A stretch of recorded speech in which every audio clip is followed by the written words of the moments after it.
Começa agora o podcast do Wunder, programa de entrevistas derivado do blog do Wunder, apresentado por mim, Guilherme Wunder.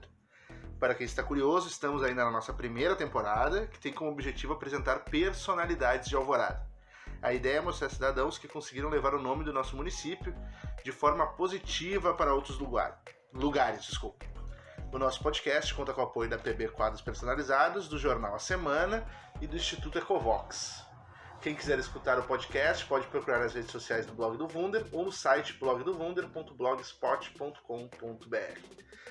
Para o programa de hoje, vamos conversar com um parceiro meu que ele é ator, ele é comediante, ele é um comediante, ele é um mágico, ele está envolvido em todas as artes, é músico também, vamos fazer uma turnê pela cidade. Conhecido pelo seu trabalho em Alvorada com tudo que é ligado à cultura. Hoje o programa é com o meu parceiro Everton Carvalho. E aí, meu, como é que tá? Tudo tranquilo, cara. Na verdade, não sou nada disso, eu sou só um cidadão comum. Cara, eu te conheci faz bastante tempo. E eu não conheci o ator que participou dos filmes do Alvoroço, mas eu conheci o músico, conheci o mágico, conheci o comediante e sei do ator. Cara, de onde é que vem essa tua paixão pela cultura e o que tu queria fazer com cultura quando tu entrou nesse meio?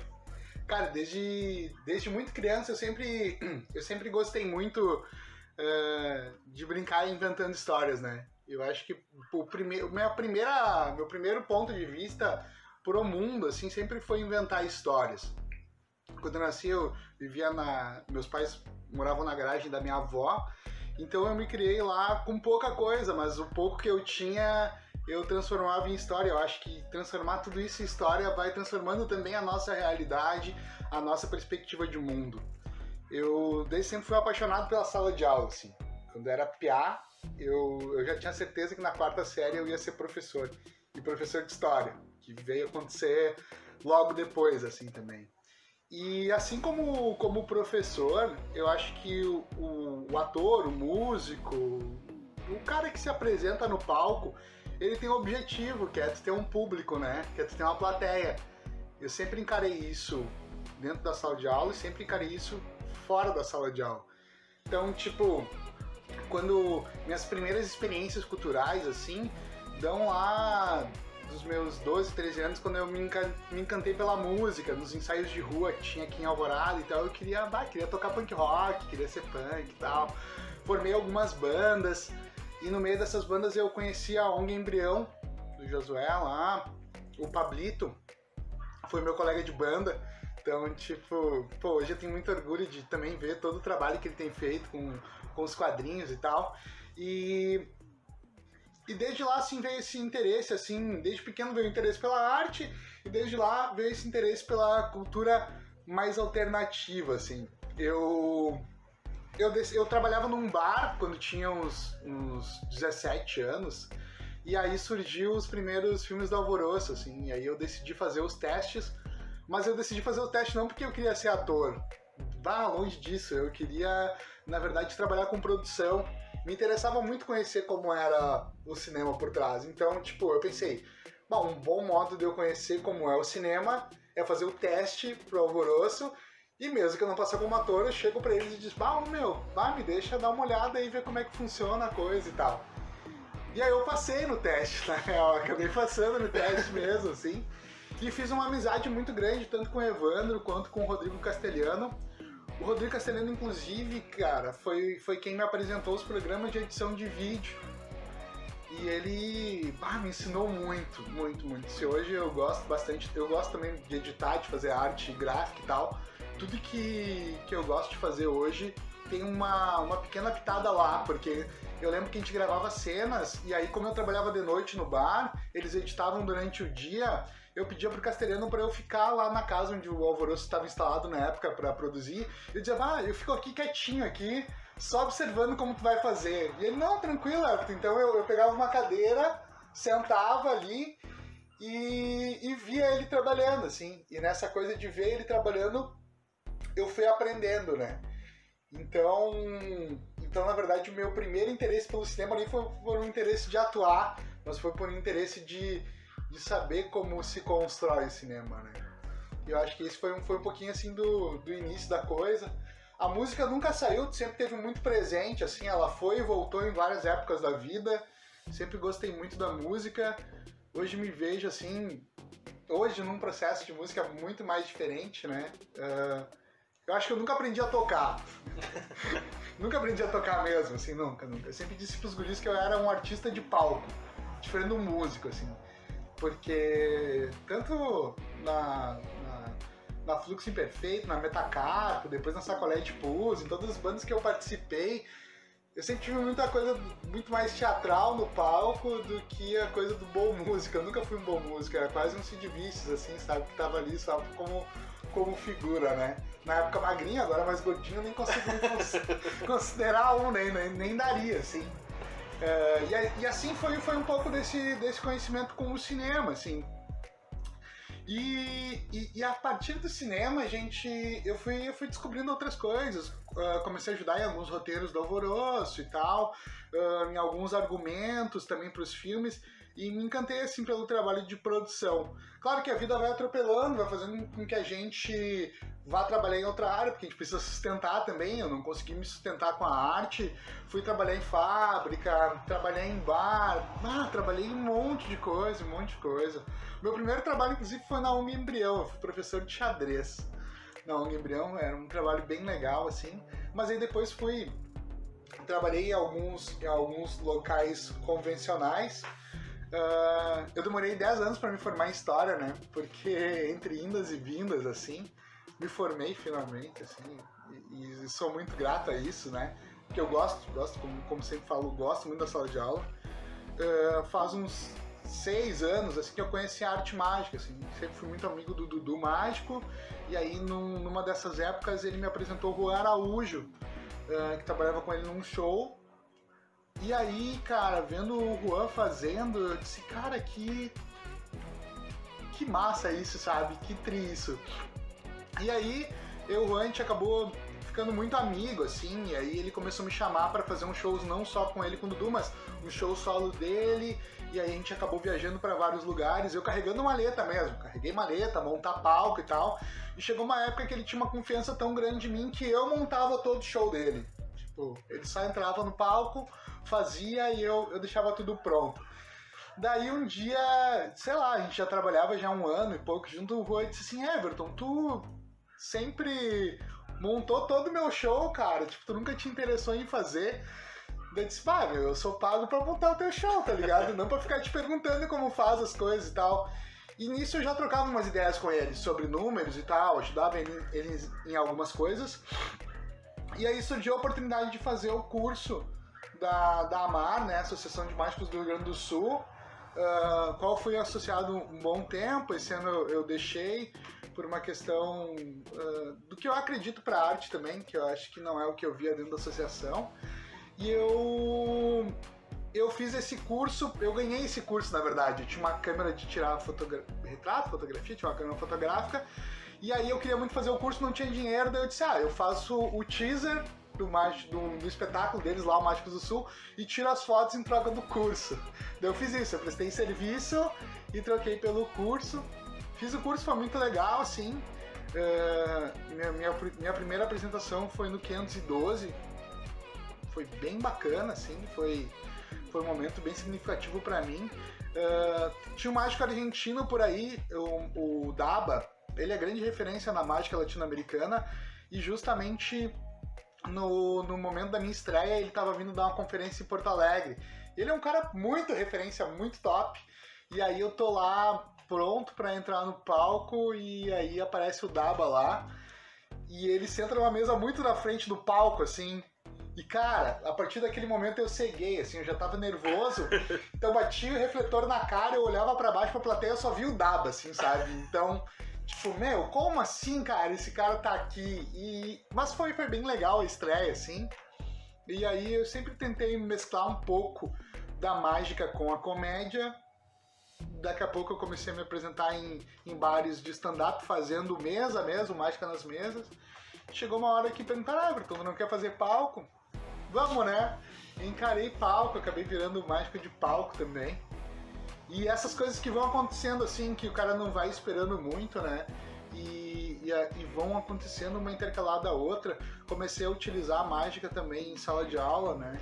tenho projetos escritos sobre isso. Agora, um pouquinho antes da pandemia, estava tentando ingressar no mestrado para falar sobre inovações no ensino de história, para falar sobre a utilização da mágica como processo pedagógico no ensino de história. Então, uma das coisas que a pandemia deu uma bloqueada.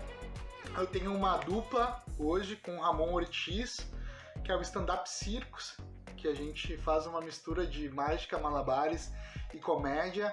Logo quando estourou a pandemia, a gente estava terminando uma turnê de shows na praia. A gente ficou 3 meses apresentando no hotel direto. E aí veio a pandemia, a gente tinha mais alguns shows, que daí vinham mais outros feriados próximos lá também. Acabou não acontecendo. Eu esperava que esse ano fosse um ano bem legal, assim, nessa questão, porque a gente estava num ritmo bem bom de shows, assim. Infelizmente aconteceu o que aconteceu, né? E tá acontecendo, e a gente tem que estar se cuidando. Atualmente eu também trabalho como educador social, trabalho com o fortalecimento de vínculos, né? Educador social é uma área bem complexa, assim, né? Porque a gente não é professor, mas a gente é educador, e a gente educa pra vida, né? A gente fortalece vínculos, trabalha com questões emotivas. Eu trabalho com crianças de 6 a 10 anos no Centro Franciscano em Alvorada. E o Centro Franciscano me ensinou muito desde que eu cheguei lá. Eu nunca imaginei que eu ia poder trabalhar com crianças tão pequenas. E logo, pouco tempo depois de entrar lá e assumir turma, eu acho que nem a gente brinca, eles foram ficando com a minha cara, assim, né? Eles foram ficando curiosos, loucos pra experimentar e tal. E eu sempre digo, cara, eu não quero vocês regradinho um atrás do outro. Aqui a gente veio pra se divertir, aqui eles têm que extrapolar. E é assim que a gente segue lá, assim, né? E eu sempre tento dizer que, pra mim, as crianças têm que ter essa coisa da descoberta, da invenção. A gente faz mágica pra caramba lá, assim, tipo, tá o tempo todo fazendo mágica, tá o tempo todo criando, brincando. E se a gente for parar pra pensar, assim, o que a gente tem hoje no processo do ensino regular mesmo, é, para mim, uma grande facada na criatividade da criança, né? A criança chega ali com 5, 6, 7 anos, está no seu auge, no ápice da sua criatividade, da sua imaginação, e ela tem que ficar 4 horas sentada uma atrás da outra, vendo uns negócios no quadro, parada. Cara, façam isso, não matem a criatividade das crianças, sabe? Deixa a criança criar, deixa a criança se divertir. A gente fica enlatando todo mundo, e eu acho que pra mim isso é um grande problema, assim. Nossa, eu fui falando, misturando coisa, já tô não tem problema. Deixa eu tomar um gole aqui da minha água. Cara, tu falou ali no início ali que tu era um cara que desde piá, assim, já via que queria lecionar, queria ser professor, e tu sempre foi apaixonado por cultura, por arte, seja por produção, seja por estar na frente dos palcos, atrás dos palcos. Tu olhando pra trás hoje, cara, e vendo essas duas paixões, tu achava que tu ia conseguir juntar elas dentro da sala de aula como tu faz hoje? Eu sei que tu falou mesmo que trabalha com crianças, onde o trabalho lúdico de criatividade é muito importante, e a mágica talvez seja o que mais tu consegue aguçar essa curiosidade, essa brincadeira com o lúdico, com o imaginário. Tu achava que isso seria possível quando tu era mais novo e quando tu tinha essas duas paixões? Bah, não sei se eu achava, assim. Eu tive a sorte de ter ao longo da vida vários professores de história muito bons, assim, que só me reafirmaram o meu desejo de ser professor de história, assim, sabe? Fabiano Mosquito, o Fábio, que hoje é diretor do Instituto Técnico Federal. Então, eu sempre tive professor, o Denilson, mas imagina, eu tive aula, o Adailson foi meu professor de geografia. Então, tipo, em todas essas áreas, essas pessoas também me mostravam que podia ser feito diferente, sabe? E eu sempre acreditei e sempre digo que hoje eu penso, né? Hoje penso que a mágica e a sala de aula tem tudo a ver. Antes talvez eu não pensasse assim, mas eu pensava que talvez eu pudesse ser um professor um pouco diferente. Eu acho que sou, assim, sabe? Eu acho que sou. Eu sempre costumo dizer que a aula é um ato, né? A aula é um ato de mágica, né? E tudo que tu utiliza no ato de mágica, tu utiliza numa sala de aula. O olhar, o movimento, a fala, o momento de chamar a atenção. Então, cada percepção do teu corpo tá aplicada em sala de aula, né? Tá aplicada em sala de aula, assim como tá aplicada na mágica. Claro que a mágica a gente tem que ter uns certos cuidados entre coisas que a gente esconde, coisas que a gente revela, Mas na sala de aula isso tudo tá exposto, né? E eu acho que, assim, a sala de aula que eu digo do modo regular, né? Que a gente conhece, assim. Porque enquanto educador eu penso e eu consigo ver totalmente integrado. Eu acho que a gente ainda tem um grande paradigma, assim, na educação de experimentar, sabe? A gente tem uma coisa de que a gente... Eu vejo, às vezes, professores com medo de inovar. Mas também, ao mesmo tempo, eu vejo muita gente chegando com novas ideias, ou pessoas mesmo se reciclando e trazendo novas motivações para a sala de aula. Isso é legal, sabe? Tipo, tu pensar no diferente, sabe? Não existe isso de profissão por amor, a gente precisa receber, né? Todo mundo precisa ter um salário, todo mundo tem que ser bem pago por isso, né? Mas a gente, enquanto educador e enquanto professor, a gente, além do nosso salário, a gente tem uma carga muito grande, que é o futuro de várias pessoas, né? Que é atrair as pessoas para uma sala de aula e fazer com que elas permaneçam na sala de aula e com que elas saiam ali com conhecimento. Mas com conhecimento que seja atrativo para elas, entendeu? Porque às vezes tem um conhecimento que, cara, não vai usar na vida, sabe? Entendeu? E eu acho que a gente precisa também, e aí eu acho que é um ponto cultural, o Wander fala muito disso, o professor Wander, que é da gente ressignificar e da gente aprender que a cultura da periferia tem importância para aquelas pessoas. E não é o professor que vem lá do asfalto e que pisa no barro uma vez que vai dizer que a cultura do asfalto é melhor que a cultura do barro. Aquelas crianças, adolescentes necessitam daquela cultura para sobreviver naquele espaço. Então, não reneguem a cultura local de onde vocês vivem. Não fiquem aí dizendo aí para as pessoas que só a sua cultura acadêmica da Cidade Baixa, Mil Cults é melhor. Não, cara, sabe?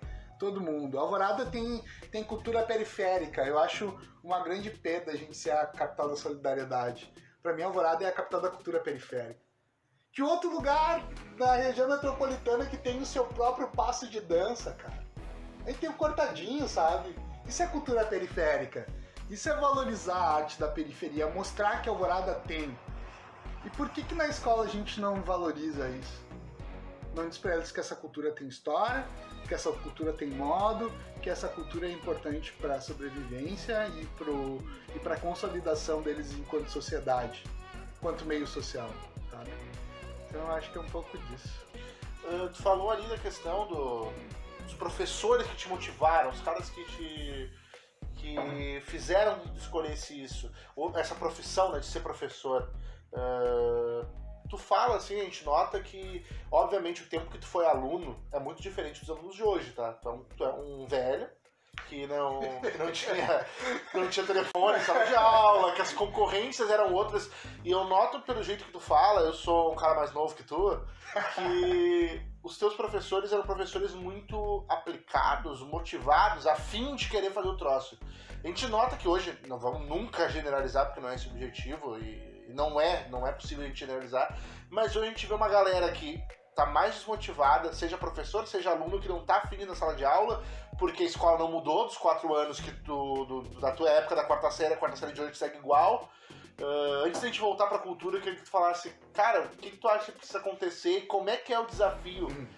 Eu sei que tu trabalha no Centro Franciscano, não numa escola de formalzinha, tu tem uma liberdade maior, mas o desafio de, cara, inspirar novos Evertons a querer ser professor, inspirar novos Guilhermes a querer ajudar a cidade, inspirar novos, sei lá, quantas pessoas a valorizar suas culturas. Cara, o desafio tá... Eu acho que Paulo Freire sempre escreve sobre o educador, né? E não é esse educador professor enlatado, né? Ele tem várias experiências que ele escreve em seus livros, principalmente com base na EJA, assim, com base na educação para jovens e adultos. E a gente vê o quanto isso tem de educador, sabe? E para mim, educador, ele tá numa forma ampla. Educador, para mim, dentro de uma escola, é desde o cara que abre a porta para a criança até a pessoa que atende com educação na secretaria para mostrar para aquela criança que esse é o modus operandi que deve servir. É a senhora que serve a merenda e que serve com sorriso, com educação e que diz, come espinafre, porque espinafre tem vitamina tal e vai te fazer bem pra tal coisa, sabe? O espaço da escola tem que ser um espaço de educação, de educadores. E o professor não pode achar que nesse espaço ele é melhor ou pior do que alguém. A gente tem que delimitar um espaço onde todos são educadores. E se dentro da escola é um espaço de educação, que essa educação perpasse por tudo, sabe? Eu acho que tu fica falando aí que nós não tínhamos celular, os guris tinham os V3, né, meu? Como que não? Quem não queria ter um V3, pô, dava pra mandar torpedo pras pessoas, ligar 3 segundos, o negócio era tri. Eu lembro até hoje que tinha um Nokiazinho azul, que a diferença dele era que ele tinha uma tela com a luz azul. Aquilo era inovação tecnológica, né, meu? Cara, ligar 3 segundos é sensacional. Ligar 3 segundos, e aí? Nextel quase. Vamos, o negócio era... Mas funcionava, né? Nós tinha aí essa... Sabe, tu fala de tecnologia, eu vejo como as coisas... Eu vou fazer uma pausa antes de completar, porque tem uma história que é muito boa, que é a seguinte. Logo que saíram os primeiros aparelhos celulares mais populares, assim, eram os grandões, assim, os 12 e 20, eu acho, se não me engano. Não lembro. Mas enfim, era da Claro ainda, existia... A Claro e tal, não era Claro. Nokia. Era... Enfim, mas eram celulares lá, eram uns Nokia grandes, assim, e o meu avô comprou um. E eu era piá, assim, tipo, sei lá, eu era novo.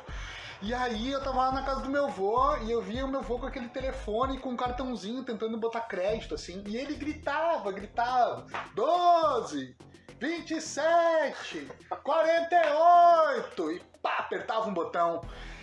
E sempre pedia pra ele repetir, né? E ele sempre gritando. Um dia ele fala, mas essa mulher não me escuta, não sei o quê. Eu disse, vô, deixa eu ouvir o que tá rolando aí. Mas se eu não vou conseguir, aqui tu vai conseguir, não sei o quê. Tá, vô, mas tu já tá irritado mesmo. Deixa eu ouvir, pelo menos. Daí era uma gravação, obviamente, né? De um atendimento automático e dizia... Digite os números e logo após aperte. E, tipo, era pra digitar, só que tipo, a gente vê o quanto essa tecnologia mudou, né? E quanto que muitas vezes a gente já é nato de uma tecnologia, né? E eu acho que a gente não levou isso a nosso favor na sala de aula, sabe? A gente não levou isso a nosso favor. Ainda, tem gente que leva, mas ainda falta, sabe? O modelo da escola hoje, ele te cria pra ser tarefeiro, sabe? Tu tem uma tarefa. Tem uma tarefa a cumprir. Tu tem que saber que o quanto é 2 mais 2, porque vai te pedir na prova que 2 mais 2 é 4. Vai te pedir. Não te diz que tu tem que saber que 2 mais 2 porque tu vai aplicar isso no teu mundo, porque a partir daí tu vai conseguir pensar. Não, o objetivo é passar numa prova. O objetivo é passar numa prova. E eu acho que isso fica mais claro agora na época da pandemia. Cara, vocês imaginam se a escola ensinasse a pensar? Em época de pandemia, as crianças já estão cheias de folha para imprimir e fazer tarefa, porque é uma escola tarefeira. É cumprir tarefa. É tu comprar um caderninho de cruzadinha e tu completar a cruzadinha. Saca? É tarefa, é tarefeiro. A escola não te ensinou a pensar. Porque se a escola tivesse se a escola tivesse condições de ensinar a pensar mesmo, assim, ela ia te dizer, cara, faz uma reflexão aí sobre como tá a pandemia. Ponto. Me diz onde é que tu encontra a matemática hoje na pandemia. Faz um desenho sobre como é que tá sendo teus dias de quarentena. Me mostra a imagem como tá sendo essa aflição pra ti. Sabe? A gente vem com uma escola que é o mesmo modelo engessado da lógica de fábrica. Sabe? Ela é uma escola da Revolução Industrial que coloca um corpo atrás do outro, sentado, organizado, alinhado, toca uma sirene, é a hora de descansar, toca uma sirene, é a hora de voltar. Cara, é a lógica da fábrica. Mas o mundo do trabalho hoje não é mais a lógica da fábrica. O mundo do pensamento hoje não é mais a lógica da fábrica. Cara, hoje as crianças estão com o celular na mão. Por que a gente não ensina elas a usar esse celular para o seu benefício? Eu vejo às vezes que meu irmão chama na casa do lado, eu tenho que ir lá ver o que foi. Cara, ele tem um celular, ele sabe jogar Free Fire, ele sabe jogar vários bagulho assim, meu. Tipo, o meu NES não tinha um jogo com gráfico tão bom quanto o dele, tá ligado? Tipo, tu jogava o NES lá, era um negócio todo quadrado, desgracento. Hoje no celular tu tem um gráfico, tipo, pô, como assim, cara? Cabe dentro dessa caixinha. Mas ele não sabe procurar no Google.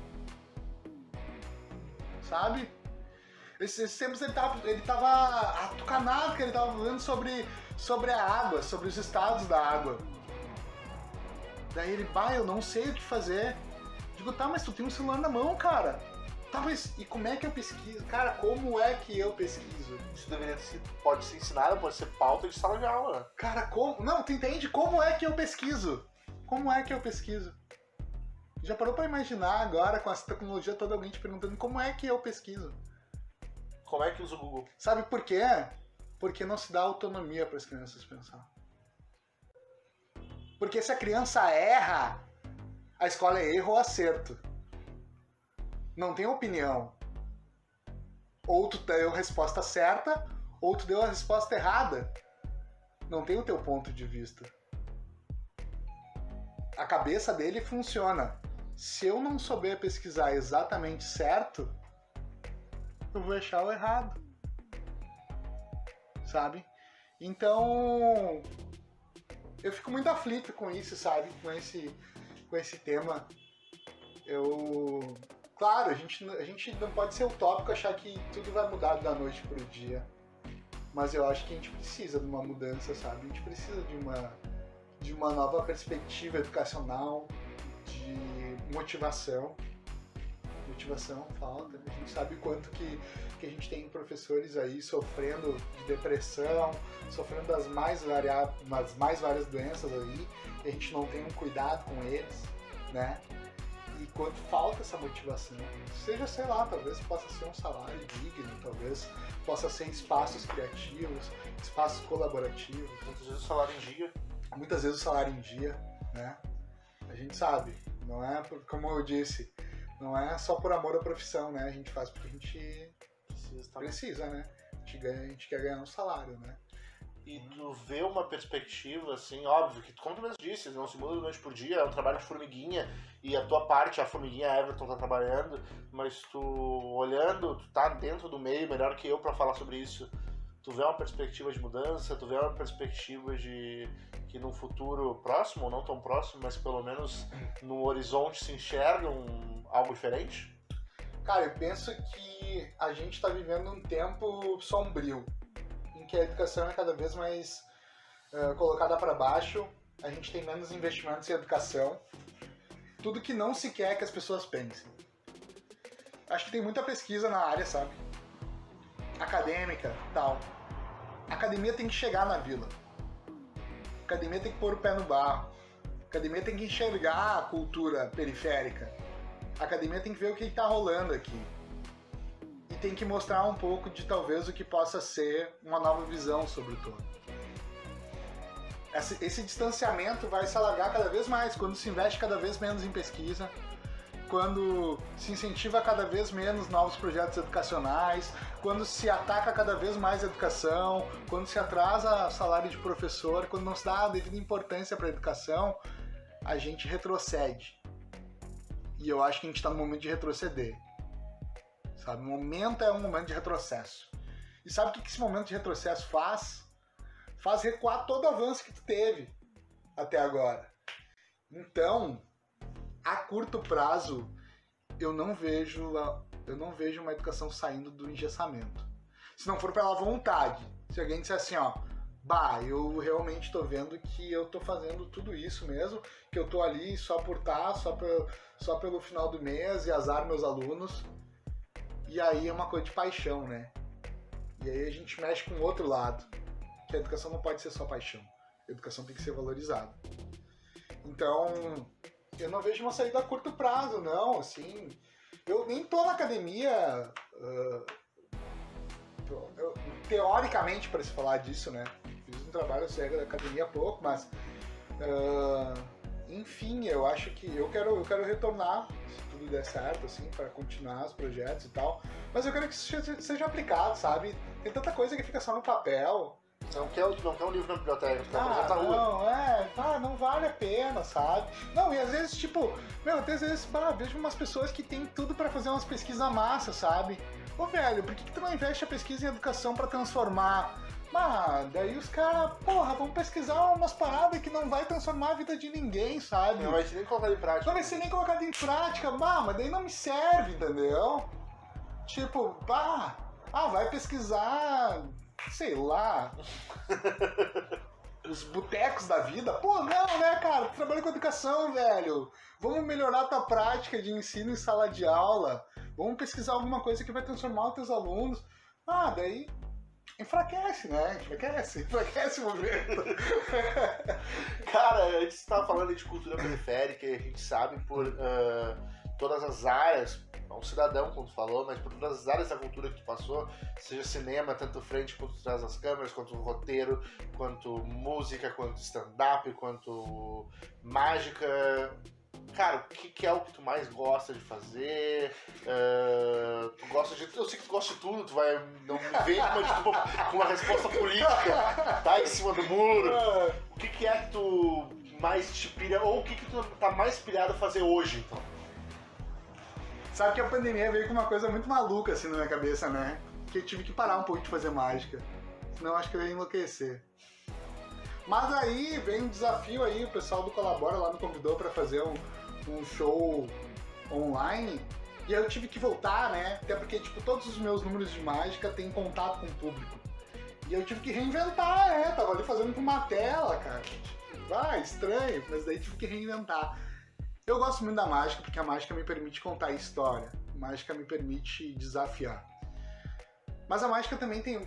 A gente tem que pensar que a gente precisa criar um público, sabe? As pessoas vão pra mágica querendo descobrir. Não dá, tá ligado? Tipo, se tu gosta de uma música, tá, Wunder? Sei lá, tu gosta lá do Vini Mexe a Cadeira. Mexe a cadeira, que eu sei que tu gosta. Tá? Tá, olha só. Pra te gostar dessa música, pra te gostar mesmo dessa música, tu precisa aprender a tocar ela? Não. É exatamente o que eu digo para as pessoas da mágica. Se tu gosta de uma mágica, tu não precisa saber fazer ela para gostar, sabe? Até porque ela pode perder o encanto. Exatamente. É só aproveitar a melodia, que nem na música. Pra música ser genial pra ti, tu não precisa aprender a tocar. Ela só precisa ser genial pra ti. E tu aproveitar essa melodia. A mágica é a mesma coisa. Aproveitem a melodia da mágica. Aproveita a melodia da mágica. Acho que isso é legal, sabe? E eu gosto da mágica porque me leva a isso. Tá, mas eu tava dizendo que lá no começo da pandemia eu parei com a mágica, né? Parei e aí eu decidi aprender a tocar violão. Que eu não sabia tocar. Não, é sério! Eu podia subir no palco, eu podia subir no palco e tal, mas não vou revelar aqui pra vocês. Não sabia tocar mesmo, sabia? Cara, e aí eu pensei o que seria o mais distante do que eu já fiz na minha vida. Que era o rock, que era o punk rock. Eu vim parar, eu descobri o tal do movimento chamameceiro. Eu não gosto de CTG, eu acho que o CTG ele tá na vila, mas ele é um movimento que mais exclui do que inclui. Porque eu lembro da minha vivência enquanto criança, que não tinha condições de ter uma bombacha, e sempre achei muito bonito o CTG, mas nunca fui incluso lá. E eu acho que ele é um movimento que tá dentro da vila para mostrar quem tem grana e quem pode. E acho que aí, pra mim, já começa um grande erro. Eu não gosto do movimento. E aí eu descobri o movimento chamameceiro, cara. O que é o tal de chamamé, né, cara? E aí eu descobri que durante muito tempo o chamamé não foi aceito nessas premiações da música gaúcha. Não foi aceito. Até que o Luiz Cláudio Machado, lá em, sei lá, o ano, escreveu uma música que era um chamamé, e escreveu a música lá no festival da canção lá como chamamé. E os caras disseram, tua música vai ganhar, mas tu não pode escrever ela como chamamé. Daí, não, por que não? Não, porque chamamé não pode competir. Eu disse, não, então dê o prêmio pra quem vocês acharem que tem que dar. Mas a minha música vai entrar como chamamé. E foi aí que se quebrou esse paradigma, foi o primeiro chamamé a ganhar, que é a música do Florencio Guerra. Linda, linda, linda. Fala sobre... Matou seu cavalo. Ele matou o cavalo. Cara, é um espetáculo, cara. E aí eu decidi ver o que é esse tal do chamamé, cara. E o chamamé, ele é um movimento que ele tá fora do CTG. e que ele é um movimento da cultura pampiana popular, do cara que não é o dono da estância, do cara que é o peão mesmo, o cara ralado do campo, tanto do Uruguai, quanto da Argentina, quanto do Paraguai, e que leva uma cultura periférica. Se encaixa muito bem. Se encaixa totalmente. E assim, e o chamamé é um movimento que respeita o meio ambiente, que tem a igualdade de gênero estampada e que trata de um processo de inclusão do mais pobre e não de exclusão como o CTG. Cara, eu achei isso, pum, sabe? Fez assim, pum. Tá, deu uma explosão, e aí eu fui procurar, tem alguns documentários lindos, assim, que vão falar um pouco disso e que vão mostrar que o chamamé, ele é uma mistura da polca paraguaia com o tal do vaneirão. E o vaneirão é um ritmo batido que vem dos escravos que vinham de Cuba. Os escravos que vinham de Cuba para Pelotas, eles chegavam aqui, obviamente, no processo de escravidão, que não é nada bonito, mas trazendo um pouco da sua cultura, que era essa batida, que eles chamavam de vaneirão. E aí a mistura do vaneirão com a polca paraguaia, nessa fusão vem o chamamé. E eu decidi aprender a tocar chamamé, e aí me inscrevi nos cursos aí, tô fazendo uns cursos de violão aí e tal. E quando passar a pandemia, o movimento vai entrar na parada. Quando passar a pandemia, mas é isso, né? Tipo, pra mim é um movimento de contracultura dentro do processo, sabe? Isso é legal de se ver, assim. E tem movimentos aí, tu que estudou, não sei se tu chegou nesse ponto, a gente sabe que hoje aqui, pelo menos na região metropolitana, na volta, a gente sabe que o movimento tradicionalista é muito forte, a gente tem acampamento farroupilha em Alvorada, acampamento farroupilha em Porto Alegre, desfiles e tudo mais. Esse movimento do chamamé, ele tá na região metropolitana, ou como é que ele não sei, pode não saber, pode dizer que não sabe, tá? Porque não, eu até dei uma pesquisada, assim, o movimento chamameceiro, ele tem uma veia que é fora do CTG, então é o cara que cultua certos ritos, certas tradições. Aqui não tem, mas no Mato Grosso do Sul tem inclusive o Instituto do Chamamé. Eles têm lá um instituto, que não é um CTG, que é um instituto é um instituto folclórico que, enfim, que ensina o chamamé para crianças, que tem todo um processo bem legal, cara, bem legal. Tem um documentário, tá no YouTube lá, novo agora, saiu em abril, que se chama Ao Som do Chamamé. E aí esse documentário vai fazer um aparato, assim, sobre um pouco dessa vertente do chamamé. A gente tem na fronteira, esse movimento é principalmente na fronteira, assim, que não é um movimento que tem casa como o CTG. É um movimento que está na periferia, né? E aí, por que acontecia muito esse movimento na fronteira do Rio Grande do Sul? Porque chegava uma determinada época, uma determinada hora, que as rádios, frequências da fronteira pegavam as rádios argentinas e rádios uruguaias e paraguaias, mudava a frequência. Ou o pessoal ouvia a Rádio Paulista ou ouvia da fronteira. E aí o pessoal se criou ouvindo muito chamamé da Argentina. E aí se tem essa mistura, assim, né? Um pouco desse processo. Cara, quando eu te perguntei, até falei, criar um movimento do chamamé, Alvorada e tudo mais. Porque, cara, tu sempre foi um cara inquieto, assim, quando a gente se conheceu, até a gente se conheceu muito por causa disso, de não querer só, por exemplo, tu fazer a cultura. Tu queria ter mais gente junto, assim. Tanto é que teve o finado Capô de Fusca Coletivo de Ideias, que teve a Árvore de Ideias, que a gente realizou na praça, teve o curta que nunca foi ao ar e nunca foi filmado, mas que ainda vai sair. Cara, tu vê a cultura como algo transformador, não só pra ti e pros outros. Como é que surgem essas iniciativas e por que tu quer trazer mais gente pra dentro? Cara, sabe que agora eu vou falar um pouco da mágica, assim, eu saí da Associação dos Mágicos do Rio Grande do Sul porque eu sempre achei eles muito engessados.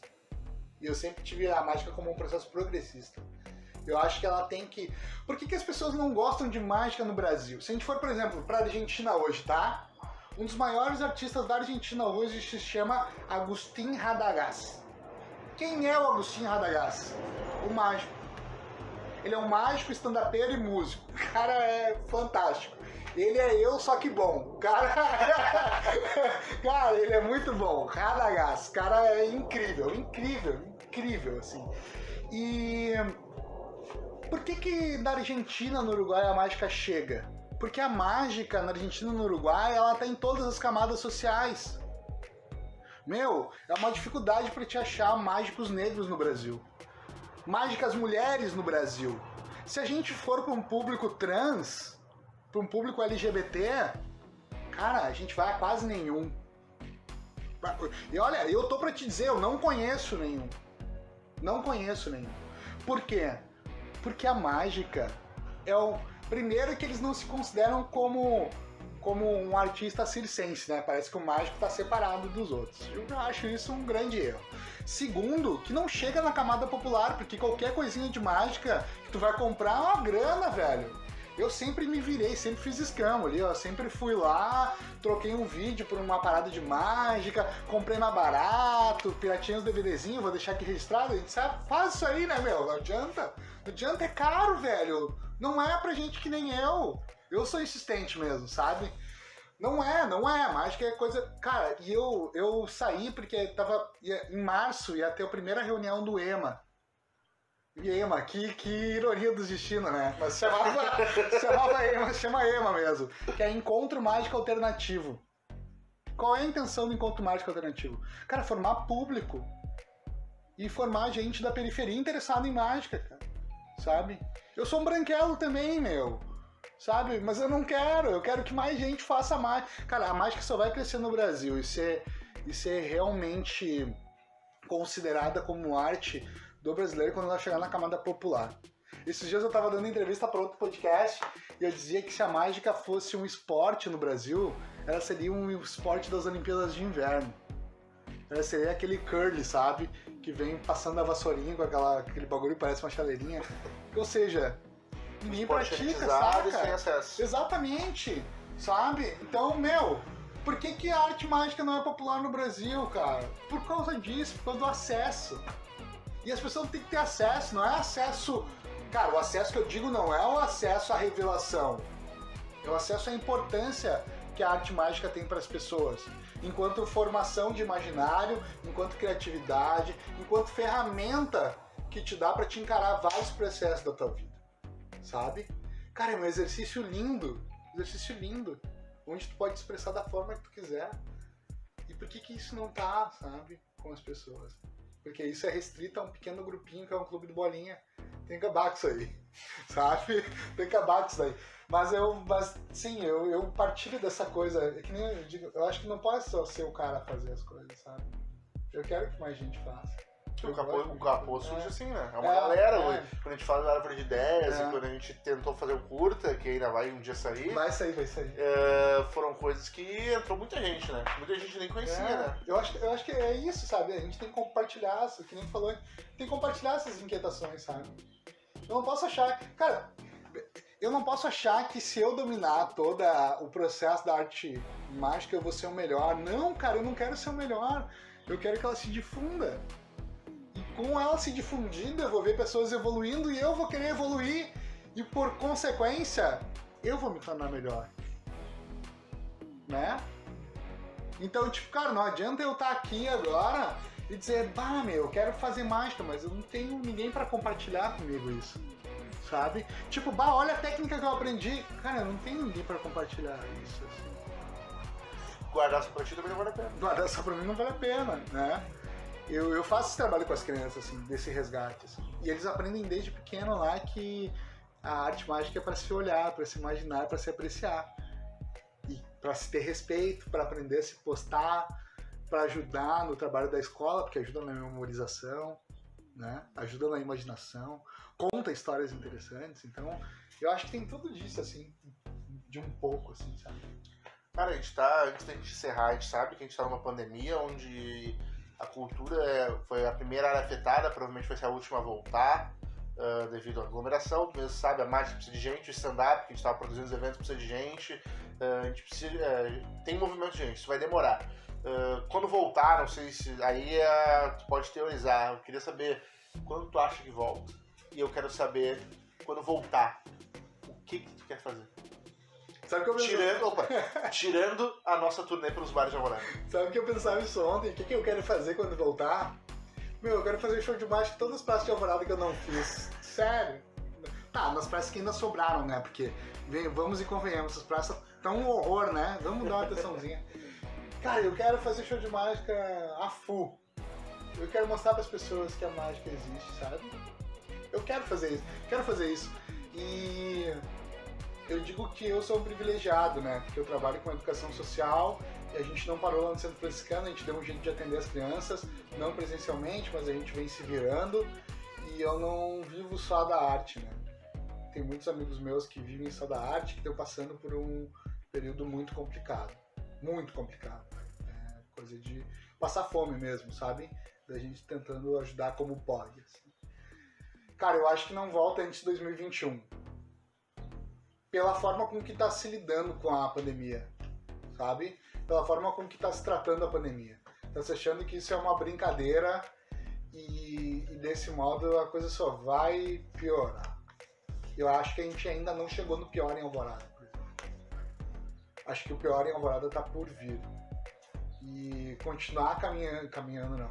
Continuar passando pela faixa, vendo todo esse movimento que tá aí, de Caixa Econômica Federal lotada, as lojas tudo abertas, com a portinha do lado aberta, enfim, né?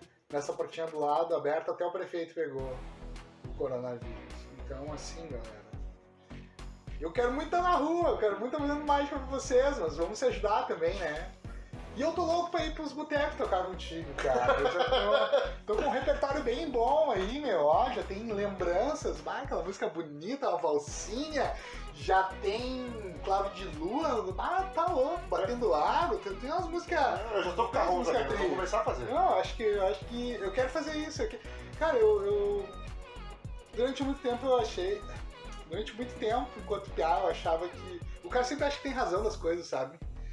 E eu comecei a aprender que não, meu, que eu não tenho razão de nada, que eu tenho que aprender com as pessoas na rua. E eu quero muito, cara, conversar com as pessoas mais simples, sabe?